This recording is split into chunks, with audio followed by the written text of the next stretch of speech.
Welcome to Malpractice Podcast.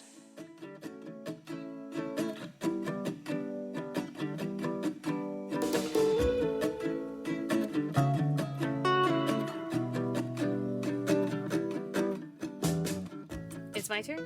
Are you It's your turn. Are you ready to get started? I mean, obviously I'm not ready for shit. Neither are you. I mean, clearly same. We are not ready. You look really my God. tan. Thank you. Thank you. Well, it is Monday, the day that I hate. Then why do you hate Monday? I mean, everybody hates Monday, but Are you joking? Yeah. I used to lie to my students in high school and be like, I love Mondays. And I'd be like, bitch. incorrect. Because I really hated it. And I was like, if I don't lie to everyone, including myself, I will be upset all day.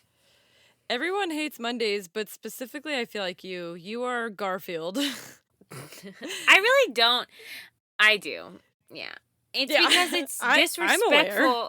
We should have 3 weekend days. I fully agree with that. And I feel like during the pandemic, people stopped even pretending like they were doing shit on Fridays. Oh, I didn't. I had work. Oh, I know lots of people who just phoned it in hard on Fridays and like stopped Nah. pretending like they were doing stuff. And I respect it and I like it. I mean, I respect it, but it wasn't me. 'Twas me. No, you work like on the Fully. weekends and shit. Get out of here. I do work on the weekends, but a Friday afternoon, you will not catch me doing anything productive. It's not happening. Unless I have a deadline. Yeah, I have a I was about to say, deadline- you're lying. Well, then that's the thing. That's fine.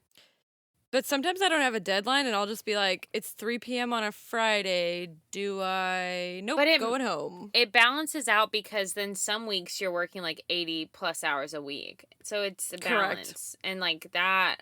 I also very often have to go in and work on the weekends, Yeah, which is see? disrespectful. Yeah, no, that is not. The level of disrespect that comes with calling me on a weekend, me going in on a weekend, it's not Oh. tolerable. It's not, but it does happen. Have you ever seen the things? That's why when people. Oh, go ahead. I was just going to say, Tell have me. you ever seen the things when the European out of office message? Yes. The correct. It's like, I've gone camping with my family and I'll see you in 4 months. Yeah. And the American one is like, I just had surgery. You can call me on my cell phone. Literally, that's how it is. It's so real. But then I hate being the person. So we have 2 of my coworkers on my team are out this week for vacation, as they should be. And I included them in the team emails anyway. So I got their out of office responses. And both of them said, if you need anything, please reach out to Jessica Oswald. I'm like, no! Bitches! I told them both to do that. So, I mean, Of course you did. it's my own fault. But I was like, no, I hope nobody in the world reaches out to me. You will not let yourself have a good time. Well, I was out You will not tolerate when I was it. out for the wedding, I was out. Yeah, but that was for like a week. I That- feel like you should have been out That's longer. that's a normal vacation time, I think. You just like to Incorrect. vacay. Completely. When I'm gone, I'm like, I'll be back in 10 days. Don't call me. Don't look at me. Don't talk to Don't me. think about me. I was getting work. Don't think about me. I can feel you thinking about me. Stop it. Yeah, as you should. I'll send an out of office message for when I feel them thinking about me. That's how gone I am. When I'm out of office and I tell you that I'm gone, don't even breathe my name. I don't exist. We no longer are on the same planet. I don't want to talk about it. Do you know what I You mean? actually have to rehire me when I come back. Correct. I actually just quit. I would love to spend.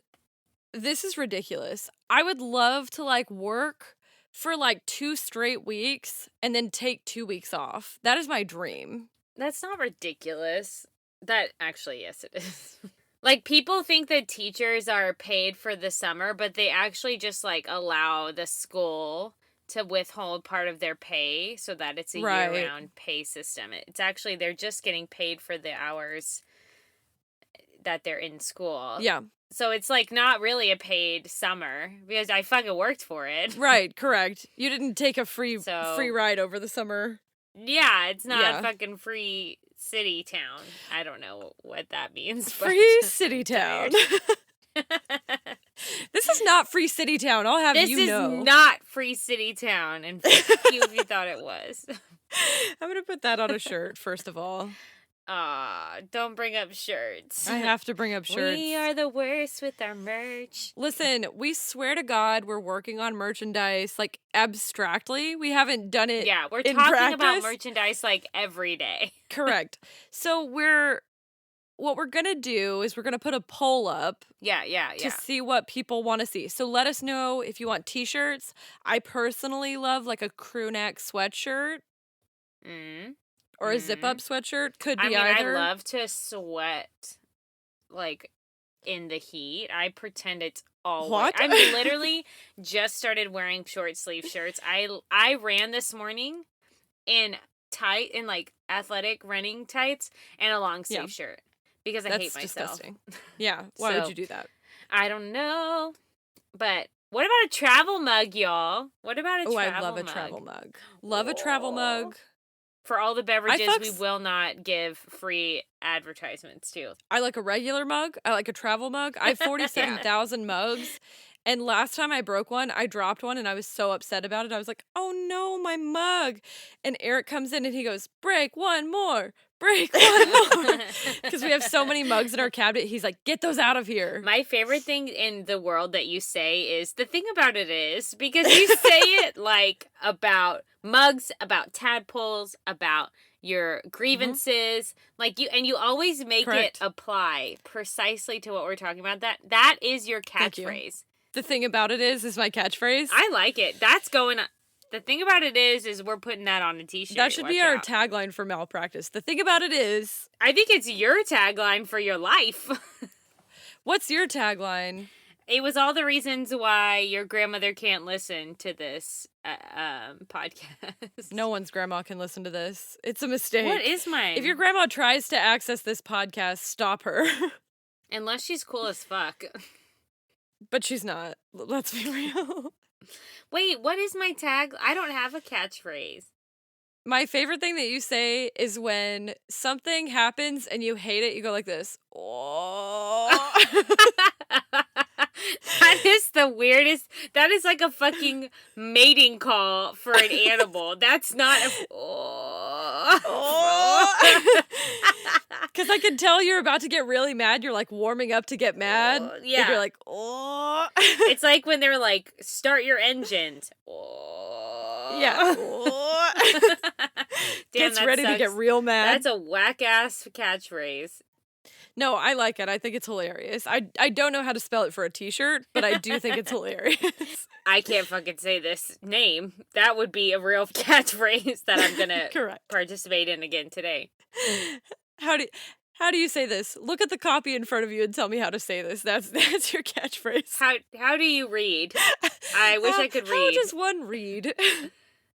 How do you read? What do you mean? Wait, what do you mean? What do you mean is a good one. What do you mean? You do say that a lot. And you sing it a lot. I do. What? What Sings it. What? It has to be like in parentheses, like sings it mournfully. What? Yeah. What? What do you mean? Would you pick unlimited gas or unlimited airfare for the rest of your life? Number one, where the fuck did that sequitur come from? You were like, there's no transitions here. I need to know the answer to this question. It's tough because I feel like you get, like, an air ticket is more expensive, but, like, you buy gas more regularly. Yeah.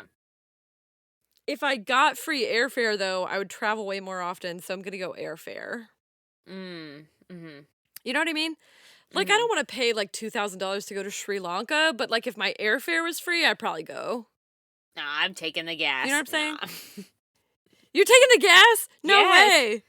Are you kidding? Because I still have to pay to board Corey if I fly.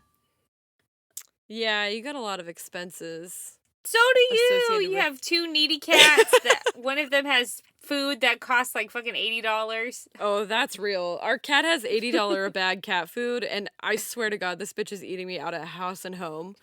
I'm like, are you joking? Get a job. No, Bubby. He's so cute. I love him more than it. Look, there's no price that you could put on the life of that cat that I would not pay. Like, I would go bankrupt if it meant saving that cat. I would sell my kidney. But also, like,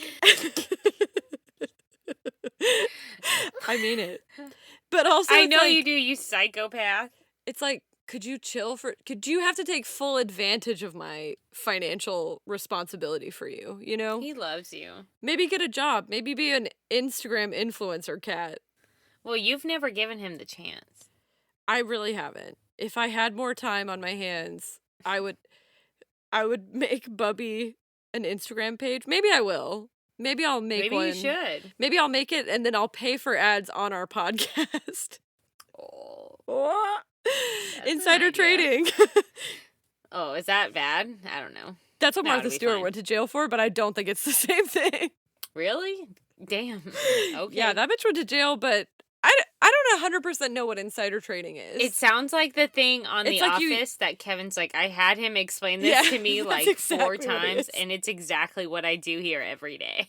That's exactly right. And I still am like, okay. What is it? Couldn't be me. I might be insider trading right now. Don't say that. Allegedly. We're not doing that. We don't even know what it is. We don't know how to do. If I knew how to do it, maybe I would, but I can't because I don't. Goddamn. No, she wouldn't, big brother. Allegedly.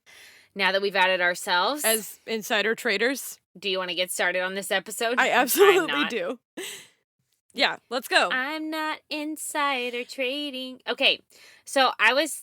Oh, what were you about to sing something? No, I was just I gonna saw say, you getting to sing stance. when you told me the topic of this episode, I was like, how has this not already been done? How have we not already done this? I'm so impressed with you First of all, look at what and I'm doing. disappointed with ourselves. Listeners, Jessica is using her cord of some sort to make goggles because I think she has finally lost her mind. Lost it. It's gone. So I was sitting there looking at my list of things that I wanted to cover, and I was like, wow, look at all this malpractice. And then I was like, wait, where did malpractice come from? And then I was like, wait, we named this bitch Malpractice podcast, and we never talked about the origin of malpractice. That is correct. Like idiots.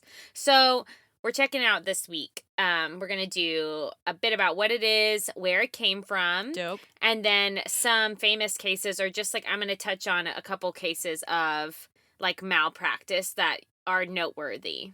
Ooh, yay. Love that. Yeah. Let's start with the begin. Let's start at the very beginning. That's a song. Perfect. Okay. Maybe we cut that. It's like a real song, but Maybe we cut we that. probably shouldn't. Yeah, it's probably not good. So what is medical malpractice? Blah, blah, blah. Don't worry, we'll fix this all in post. What is reading? What is medical malpractice? Besides being the leading cause of death, no, that's a lie. The third leading cause. Now that I have your attention. Besides being the third leading cause of death, according to Johns Hopkins Hospital, it's behind heart disease and cancer. Mhm. It is a legal cause of action that occurs when a medical or health professional, through neglect or omission, walks outside the standards of their profession, which causes injury or, obviously death to a patient. In medical malpractice, there are 3 characteristics that, usually have to be true. It is proven that treatment is not consistent with the standard of care, meaning they're doing something wild and they didn't get permission. Yeah. This is, what is standard practiced and recognized by the profession is what they're not doing. They're doing something crazy. The patient has suffered injury due to that neglect. And finally, it must be proven that the injury results in damages like a disability or unusual pain, suffering, hardship, loss of income, or burden of medical bills, which honestly isn't the entire medical health insurance and healthcare system a medical malpractice by that one clause. Yes, maybe. Burden of medical bills? Yeah, I like where your head's at. Sidebar. You go to the doctor. Say you go to the doctor. You get some Mhm. tests done. You pay at the doctor's office for the test. 2 weeks later, you get a bill Yeah. for more money that they want from those tests. Make that make sense. Yeah, it's it's a fuckaroo for sure. No, it's a big fuckaroo. Yeah, the hardship and burden of medical bills is like, yeah, okay. I also think too, have you ever listened to the podcast Dr. Death? Yeah, I did. If you want to see like a series of really, really good examples of medical malpractice, that podcast is number one, extremely well done. I think it's by Wondery. They do a great job with every podcast they produce. Yeah, they But do. also, those three are really particularly good. They're fairly short, and they're like crazy doctors messing up in ways that you like do not think it's possible. But it's also like I love listening to that kind of thing because it's crazy. Anyway. No, people are wild, but Okay, so give me some the examples. system's also wild. Yeah. Other than Dr. Death, give me some examples of what like that might mean. So if they misdiagnose or delay the diagnosis and it causes, like, I think it needs to be at least two of those three things listed above, Okay. but like three is like the perfect storm if they're all three of them are involved. Yeah. An inappropriate choice of treatment, errors in the execution of treatment, a medication mistake, failure to follow up with the patient after treatment, Whoop. a failure to obtain a patient's informed consent prior to beginning treatment, which is every that we've talked about does not give consent. Yeah. Everybody getting these hands. Everybody getting these legal hands. These legal jujitsu hands. Jiu-jitsu hands, yeah. 100%. So if you're filing the lawsuit, right, you're suing for medical malpractice, they're filed in a state trial court unless it involves like federal funding, military, medical facility, like a VA facility. That would put this in a federal district court. Oh. And all of these that I listed above must be done by like a healthcare provider. You can't sue like your therapist for medical malpractice, like your counselor. They would have to have prescribed like certain, well, I guess you could, I mean, there are like ways you could get them, but like it has to be like a healthcare provider. Yeah. So you can't sue like your grocery store attendant. Yeah, I see for what you're medical saying. malpractice. And just an FYI, you can get medical professional liability insurance to like offset the cost of lawsuits based on malpractice. Should you like to do that? If you're in the medical field, like I'm sure it's like almost required. And hospitals definitely have it. Yeah, I think my understanding is that most healthcare professionals, specifically doctors I know, have to get medical malpractice insurance because the idea is that when these lawsuits come up, my understanding is that normally they're like crazy sums of money being disputed. Oh, they are. And so there's no way that like should you lose a malpractice suit, could you handle the financial expenditure that would be involved? So I'm pretty sure I don't know if nurses and like I think that when you're employed, often your place of employment will have the coverage of those types of employees. I think it's like surgeons, and like we'll get into kind of why. But I know that Eric Pittman has to have his own. And maybe it's a condition of his employment. Like where he's employed. That totally might be true. And then it's an ER like standalone, right? Yeah. Yeah. Yeah. And I know that like the nurses practice under him, for instance. And so if a nurse makes a mistake that is like a really big problem while he's on call, then it comes back to him and it's covered under his umbrella of insurance. Anyway, yeah. My only real experience, obviously, with medical malpractice is Grey's Anatomy. And as I was looking into this, I kept thinking about the episodes where Callie Torres is like being sued because she was A, my favorite character, and B, is that why she got sued? No, but she's great. That actor goes by they them now, but I'm talking about the character. She gets sued for malpractice because she was operating on this like snowboarder and it gets infected and blah blah blah, and it's like really an ugly process, and it's like a huge amount of money, and that's like the hospital kind of has that insurance, but she still goes to court about it. So it probably depends on where you work as a physician or healthcare professional. Right. It's also, as any type of insurance, like it's like kind of up to their discretion what they cover and like if they cover your mistakes. So like that's the Yeah. other thing. It's like if you done fucked up and they like, nah, that's not on us, then you Right. done bye-bye. You're out on your own, yeah. Yeah. So the idea of medical responsibility actually stems from the ideas in the Code of Hammurabi of 2030 BC. Yeah, that's right. Like the eye for the eye kind of situation. The statement in question that they base a lot of the malpractice like law, like when they move forward in history, is if the doctor has treated a gentleman with a lancet of bronze and has caused the gentleman to die, or has opened an abscess of the eye for a gentleman with the bronze lancet. I don't know what they're so focused on bronze for, but anyway, and has caused the loss. It sounds like you're Go ahead. poking someone in the eye with a piece of bronze. Yeah, for Can I be sure. honest? And has caused the Gross. loss of gentleman's eye, one shall cut off his hands. So there you have it. Like in that time period, if you took someone's eye with your hand's going to be taken from you. Chopped. So it's right, big chops. Chop, chop. So settling with money is much better, I would say. It's also in Roman law where they recognize medical malpractice as an actual legal wrong. Their first law is written on the some numerals tablet. 12 tables? Sure. Yep. Included the ideas of, it basically is this word that means the wrongful conduct that involved penalties. And within their writings, it's revealed that a person could be compensated for the pain of mind or body, as well as a monetary expenses resulted from the injury. Okay. And they also include language around negligent actions. The Roman law was actually the foundation for the rollout in Europe around 1200 AD. So this Roman basis is where other European countries were like, hey, that's a good idea. And the English picked it up, obviously English common law, which is actually where we get our foundation in the U.S. So English common law has proof of medical malpractice legislation as far back as 1066. And there's a case from 1164, Everard versus Hopkins, where a servant and his master actually collected damages against a physician for practicing unwholesome medicine. Ooh. So they done got they money. Unwholesome. I love that.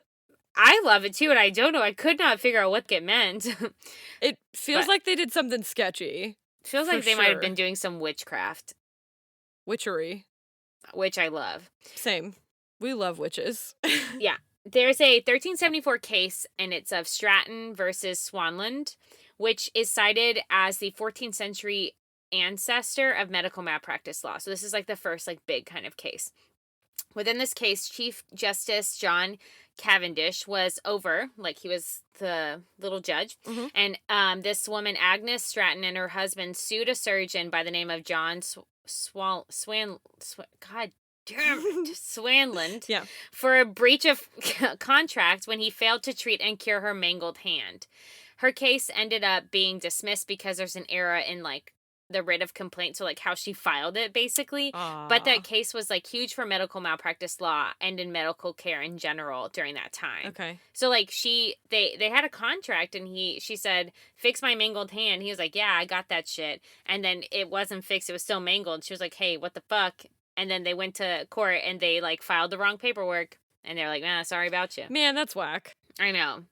But Cavendish ruled that a physician could be held liable if they harmed a patient that resulted from negligence, while also saying that a physician who adhered to the standard of care could not be liable even if he accomplished like no cure. So he basically said like, that makes sense. if the medical professional was doing something bad, like doing bad shit, and someone was harmed, that's malpractice. But if they were doing everything right and someone was still harmed, then that's not their fault. Yeah. So even though the case was dismissed, he still like made a statement, like a ruling about it. Which makes sense. Because like if you, I feel like if you made it so that you could be penalized for doing the right thing and it just not working out, like no one would ever want to be a doctor, right? Yeah. Because that's like an unreasonable standard to hold people to. But saying like, okay, if you practice the right thing and it comes out wrong, it's not your fault. That makes sense. If you are what was the word? Unwholesome? If you practice unwholesome medicine, then it's your fault. Yeah, that makes sense. It does make sense. And that kind of standard of care kind of transcended all over Europe. Like they all had, all the European countries with, historical documents to these points had records of at some point like medical malpractice, and like there was a rollout too of doctors being used when there was like a violent death, like a crime. That's when they became part of the court system. They would be like called on as experts during that time period too. So they were basically hot shit during this time. This is a great time for doctors. Like coroners, that's like the first, the OG coroner era. Yeah. That's so cool. So medical malpractice started appearing in the U.S. In the like 1800s, but actually the first instance of medical malpractice was in 1794, just a few years after George Washington's inauguration as president, just to put that in people's minds. So the defendant in this case argued that the physician... Wait a minute. The defendant is the person that's in trouble. The not defendant in this case, the complainant. The complainant. There you argued that the physician who operated on his wife did so in a cruel and aggressive manner, which led to her death. Oh. I know. That's like a weird way to describe like what I the hate fuck. that. Well, I guess everything with doctors at the time was kind of cruel and aggressive because it was like, correct. How you want to do this? Like, we need to amputate your arm. Choppity chop. Do you want a hole in your head? Yes or no? Yes or no. He also said that the physician had promised to do the operation wisely and skillfully. See, you can't be promising shit that's like up for interpretation. Correct. And they awarded this man 40 English pounds. Like he won the case. Wow. The beginning of medical malpractice cases in the U.S. were mostly about fractures and dislocations that were like didn't have good results. So like you were like, okay, I'm dislocated, put it back, and then they put it back, and you were like, I can't like use my arm, or like it was shortened or crooked, and then they would be like, nah. First of all, I feel like if as a doctor you shortened someone's arm now, what? What do you mean? Make it make sense. It does not make any sense to me that in any case you could shorten someone's arm, but it does make sense to me that you could very easily fuck it up, in which case that's on you, my dog. Yeah. Right? Yeah. You That's have to on you. do it wisely and skillfully. Otherwise, why am I paying you to be my doctor?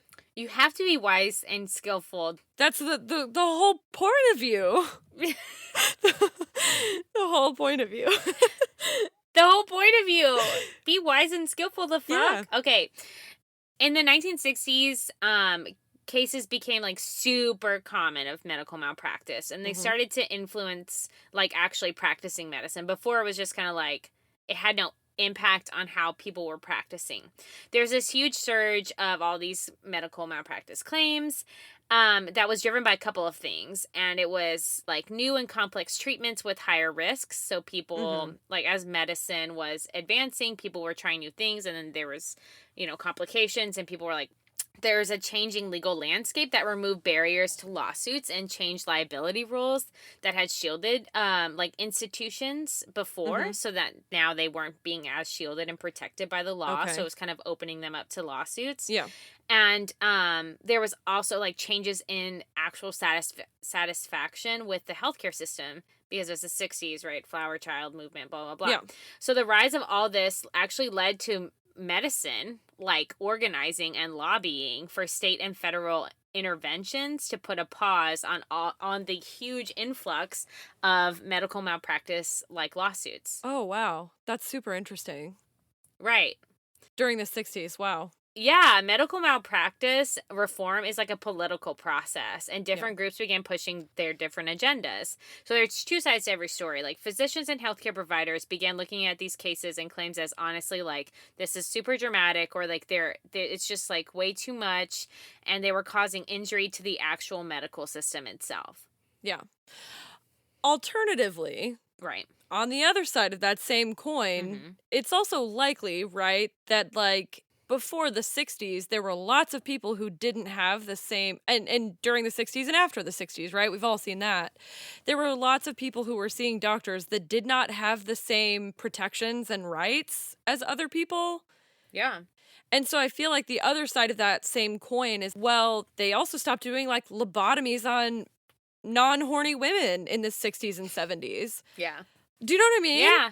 No, I mean, it's like you were just allowed to basically while out until like the 60s as a doctor. So I respect where physicians were coming from then, but it also probably was doctors who had never been held to Yeah. that level of accountability, right? And it should be the job of the court to weed out what is frivolous So, lawsuit and what is real, and I think but it was like an influx that was yeah, no, hurting 100%. the legal system. Like it was a lot of cases. Yeah. And it also was probably hurting medicine because if there's a ton of malpractice cases, for instance, I know they have doctors have a hard time moving to Florida because Florida has some of the loosest restrictions on medical malpractice. Yeah. So they have a hard time getting doctors to practice there. And so it's like it does hurt the doctors too, and it hurts the medical profession in general. But you got to draw, put bookends And on pick your it. poison. Make unreasonable. Yeah, totally. Medical malpractice in the US is tort or civil law, and it falls under the umbrella of like Mhm. professional neglect. So each state actually has jurisdiction over medical malpractice laws in their own state, which is part of the problem with America. Which means the framework and rules Yeah. are all different in theory. Like every state Yeah. could have different medical malpractice laws, and they do. Mhm. Right.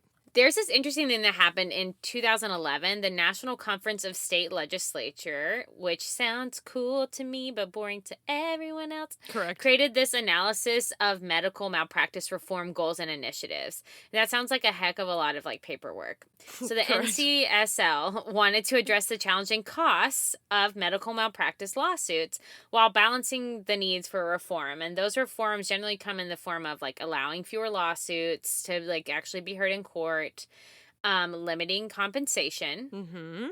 which Skeptical of that. imposing damage Yeah. caps, right? Changing how awards are paid out. Like literally at one point it was like a lump sum, and then some states changed how it's paid out over like several Mhm. years instead of having to be like all at once, which I mean I'm not super opposed to that piece as long as they get their money in like 10 Yeah. years, but literally malpractice reform is making it harder to hold medical professionals accountable for bad actions should they be found guilty of it Yeah. within this context. So when I think about medical malpractice reform, I'm thinking like, oh, making it easier for people to like get what they deserve after they've been wronged. But in the case of the states, Conference of State Ledge, it was like making it easier to protect medical professionals and maintain our systems. Yeah. So I'm a bit torn. Yeah, I feel that.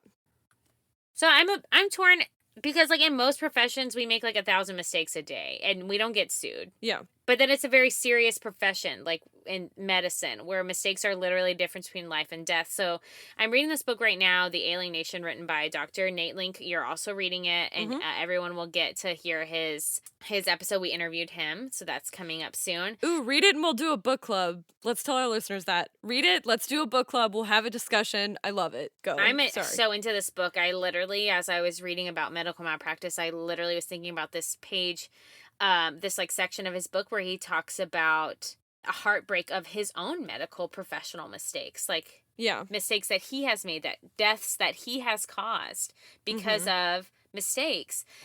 So normally I would be like, you know what? I need to think for a second. Because like, I think it's touchy, but Yeah. you still need to be held accountable, I think.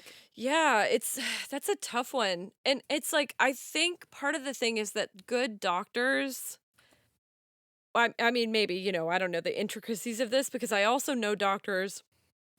I know doctors personally who have a podcast and they're really really hesitant to say anything that could be traced back to them because they're like I don't want to be sued later, right? Mm-hmm. And everybody makes mistakes. You know that, like, your doctor will potentially make mistakes. Everyone's human, right? That being said, I think it's just about the damage that the mistakes cause. And I think part of it is about intent. Like, did did you make a mistake, an honest mistake? Because that's what they have those like morbidity and mortality conferences for, right? They say like, yeah, so and so made a mistake, so let's talk through that and make it a learning experience. But then you also have doctors like in Dr. Death, the guy's name is Mm-hmm. Christopher Dunch, and he knows that he's a bad doctor and he's a neurosurgeon and he keeps practicing for years and he cripples and kills like Yeah. a bunch of different people because he's just a bad doctor and he knows that he's bad. Yeah. I think It's crazy. it's like murder, right? If you murder someone and you meant to murder them, you in trouble. Period. Yeah. Like that's it. You did it. Yeah. But You get like if first you degree murder, yeah. in practicing medicine, because people have to sign waivers and stuff like whatever. In practicing medicine, you Mhm. make a mistake that costs someone their life and you can trace the loss of life back to your specific mistake. You should still be held accountable. And that's why you have the insurance, you should be held accountable in some way to that family who's, even if it's what is it in Grey's Anatomy? They say like everyone kills someone. Yeah. Like your mistake it'll make you a better doctor. That's like part of their episode. And I'm like, wow, that's kind of morbid and gross. But Yeah. In Scrubs, they have this thing that they do where every year there's a new intern and they label one of them 007 because they say that they have a license to kill. yeah, in Grey's Anatomy, one guy's called 007. It's like a whole thing. Yeah. Okay. So tell me what exactly normally happens with like a medical malpractice case. Like how do they usually get brought up by patients who don't die, especially? Yeah. So I have a list for you. Oh God. If you retain foreign objects like surgical tools and items being left inside someone, like literally these are examples of things that have happened: needles, scalpels, clamps, scissors, sponges, as seen on Grey's Anatomy, electrical equipment. Electrical equipment? Yes, knife blades and other things. If you leave electrical equipment in me, I will come for your whole life, sir or man. That's it. That's Period. it. If you have surgery on the incorrect body part, That's obviously an issue. Like, just double check. I don't know. If there's Yeah. a birth injury that could have been avoided, strokes are one. We'll hear a story about Okay. a misdiagnosis of stroke, and that's like a big one.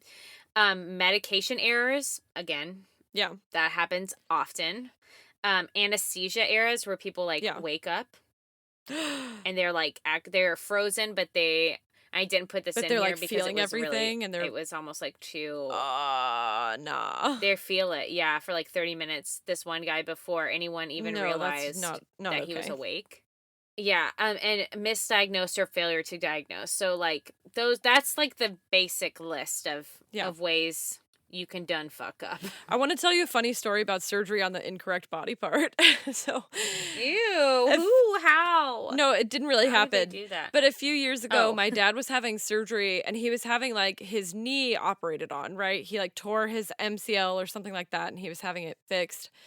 And the anesthesiologist was like having a blast with him before surgery, like they were talking and joking around.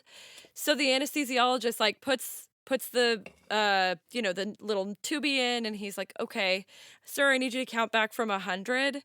And he starts like wheeling his gurney through the hallway and my dad's like, 100, you start getting real sleepy real fast.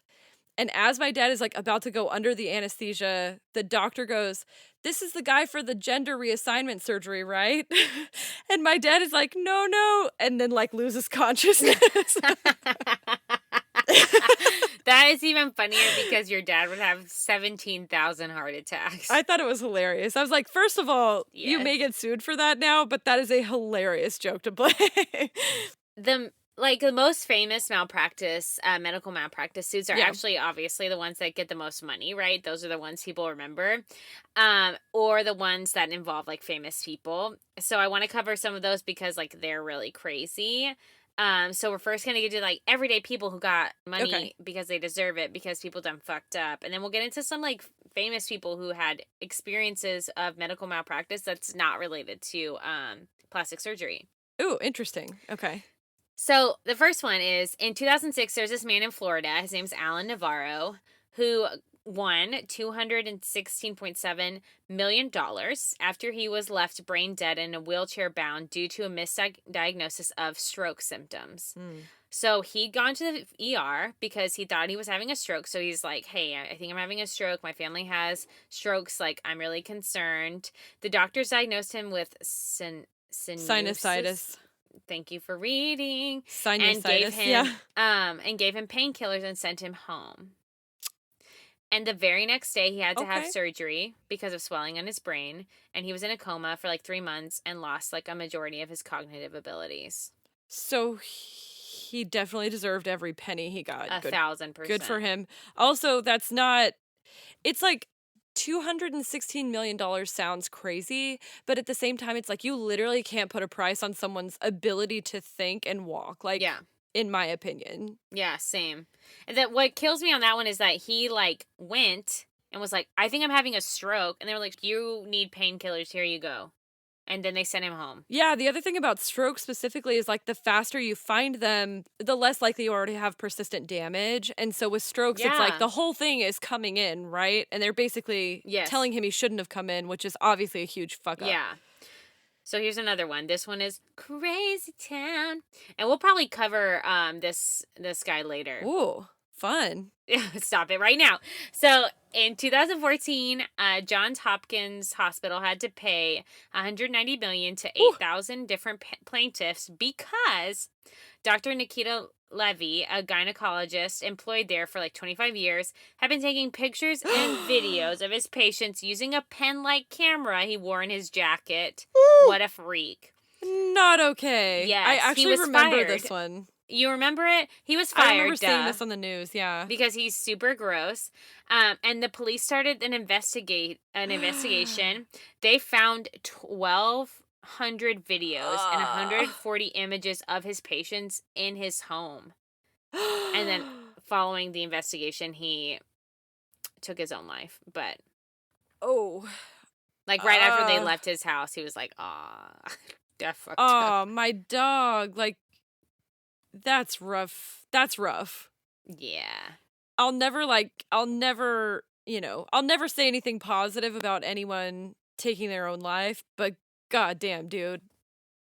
That's a rough thing to do. That is awful. 8,000 plaintiffs? Yes. 8,000. Yes. That's like, what were you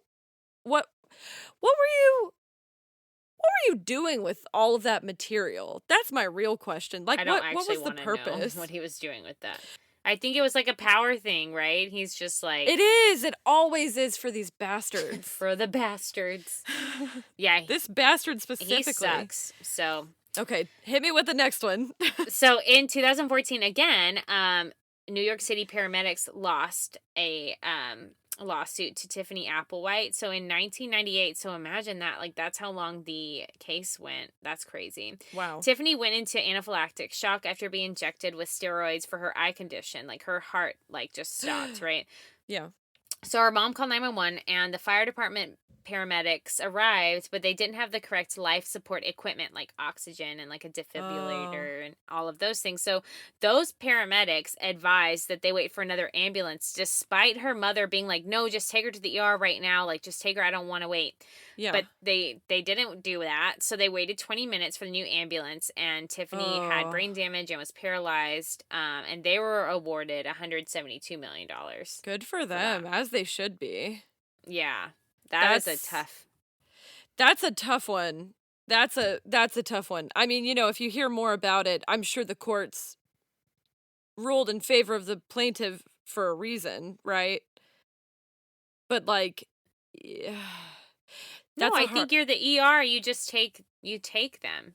Like, have the mom sign. If the mom's like, take her now, here, sign this waiver that I'm taking her now. No, that's a great point. Sign a waiver. Also, why don't you have the appropriate medical equipment in your ambulance? Well, the fire department paramedics have different, from what I understand, than like a regular ambulance. But if you're being dispatched somewhere because of anaphylactic shock, shouldn't you have that equipment? Yeah, feels like that's also maybe potentially on the like operator. Like maybe they sent someone. It was like the city of New York. Yeah, it sounds like they deserved it. I'll be honest. Yeah.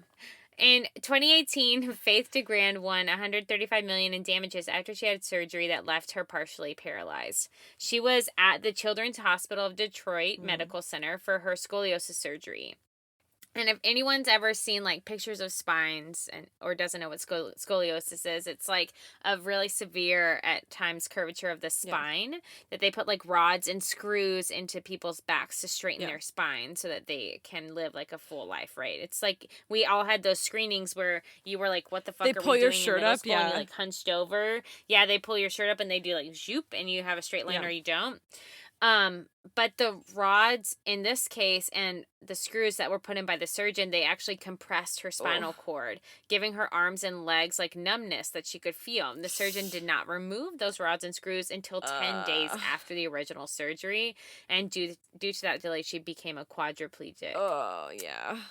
This is not the first time I've heard, like, it seems to me, I'm just going to say it, like, spinal and neurosurgeons, they go to school for a really long time to do that.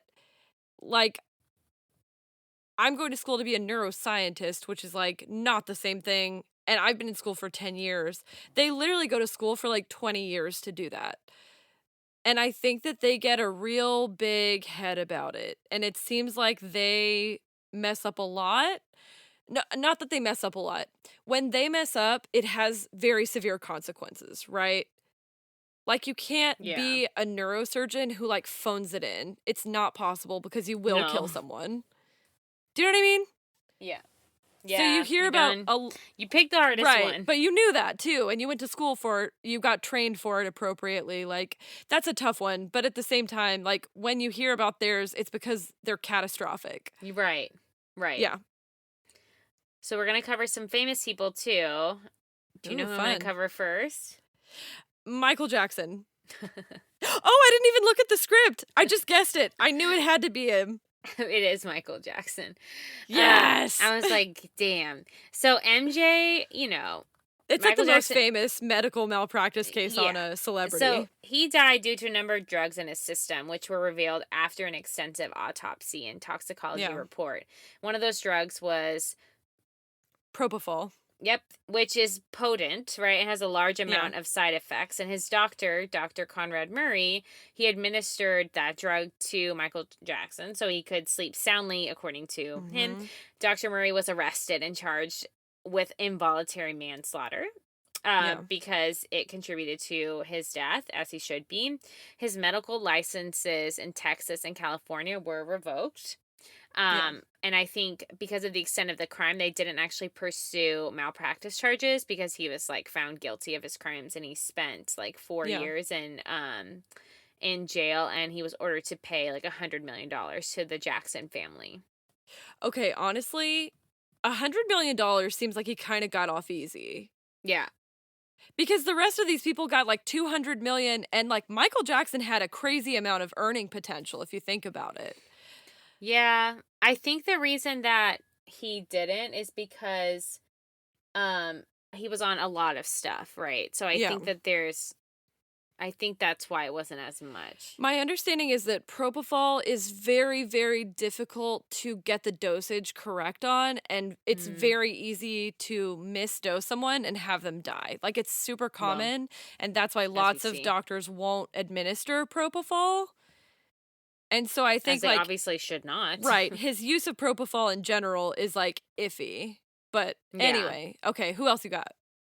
So Joan Rivers. Mm-hmm. Do you know her? You know who I'm talking about? I know who Joan Rivers is. I don't know. I don't know this specifically. So she went to a place called Yorkville and endoscopy. God, I cannot read scientific words. Say it again. Endoscopy. She went to a place called Yorkville Endoscopy, and she said she had, like, a sore throat. And she had, like, a history of kind of, like, digestive issues. So... Same. She went through a... Go ahead. Laryngoscopy. And an endoscopy to examine her digestive system and her vocal cords. As a result of that procedure, her vitals, like, dropped. Like, she was, like, not doing well during that procedure, and her vocal cords became swollen and closed, making her, like, unable to actually breathe. The doctors missed the signs that she was, like, losing like vitals for 15 minutes before she went into cardiac Oh. arrest and died Oh, wow. 7 days later. So her daughter Melissa filed a rightful malpractice suit against the facility and the doctors there I because they do missed for remember 15 that. minutes. Um, and a settlement was reached wherein the doctors took on full responsibility, as they should. And the medical director of the clinic, Dr. Lawrence Cohen, stepped down, and the facility was found to have had Yeah. several other violations and irregularities after an investigation was had. Okay, wow. That's crazy. Yeah, because you think also that celebrities, like, because people recognize them, that they're gonna be like that they're gonna Better get some kind treated. of special treatment. But I've actually heard that it's the opposite. And my source for this is you know who Jason Bateman is from Ozark? Yes, of course I do. You Okay, love. okay. I love Jason Bateman, number one. Number two, he does a show with Will Arnett and Sean Hayes, who I love both of them too, called Smartless, and he talks about going to get a colonoscopy. And she's like, "Okay, sir, bend over on the table." And then she looks at him and she's like, "Oh my God, it's Marty from Ozark." And he's like naked, like about to get a colonoscopy. And he's like, "I don't want to be recognized right now." Like, it's such a creepy thing to do, but like people can't keep their shit together sometimes. No, yeah. All right, who else you got? Oh, another one is Julie Andrews. She's a famous actress. Do you know who that is? Yeah, I'm sure you do. of course. Okay. The Hills Are Alive with the Sound of Music, right? Correct. She's A a queen. superstar queen, Yeah. a beauty icon. She's really pretty. Love her.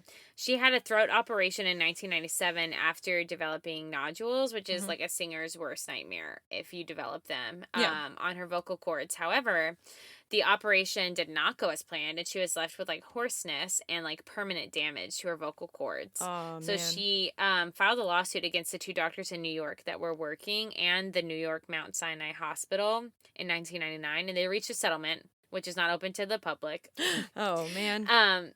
But she did continue like acting and writing books. She like wrote children's books and being like generally awesome. Oh. But Well, that's a happier yeah, ending for sure. But still, that yeah, if you're a singer, literally like those things. all right, let's hear another. Yeah. Andy Warhol. Do you know who this is? Of course.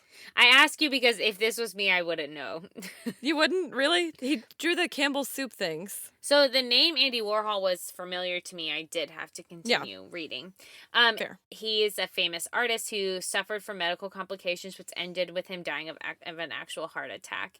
So he checked Yeah. into the New York hospital for a simple gallstone operation and a ventral hernia repair.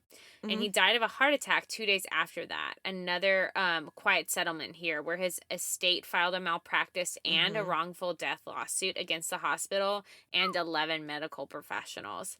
They claimed it was not actually a heart attack, but instead the medical professionals who did not properly monitor him post-surgery for the amount Mhm. of fluids he was to receive. He ended up having received twice the volume of fluids that he was supposed to get. And the Oh. attorneys in the case, like his attorneys, said that the internal pressure actually caused his death because he was so inundated with liquid. Though Woof. the hospital did settle, they also made the agreement that the hospital was not required to admit liability. So, like in the Yeah. settlement, they were I know like, "We're that's a gonna give you money, but we didn't do anything but you wrong." can't say it was our fault. Yeah. Yeah, I know that's like usually a big part of settling out of court is like all these cases, you know, where somebody does something wrong. They're like, "Okay, I get that you could convict me on it, but like let me just give you some money and we'll pretend like it didn't happen," it's like no basically. contest when you're like no contest, just Right, speaking. like an Alford plea. They're like, "Yeah, Yeah, okay, I know that you could convict me on this, so let me just give you some money." Yeah. we'll get into that later, maybe if you let That's us. that's a separate Um, case.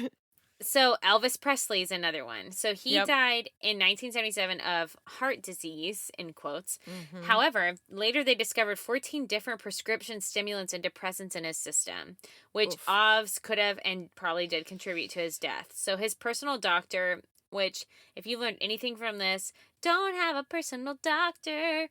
Um, Yeah. George Nincompoop, I can't say his last name. Nicopolis? Oh, Nicop that's probably right, Nicopolis. Is he Greek? I don't know. I don't know. That sounds like when Michael Scott played a Greek Yeah. person. Anyway, Obviously, the doctor, George, came under fire and was charged with prescribing these drugs in an indiscriminate and negligent manner. Yeah. A jury of his peers actually found him innocent of that charge, but this guy could not stay away from bad decisions, and the Correct. medical board ended up revoking his license finally after he continued to overprescribe drugs to his patients.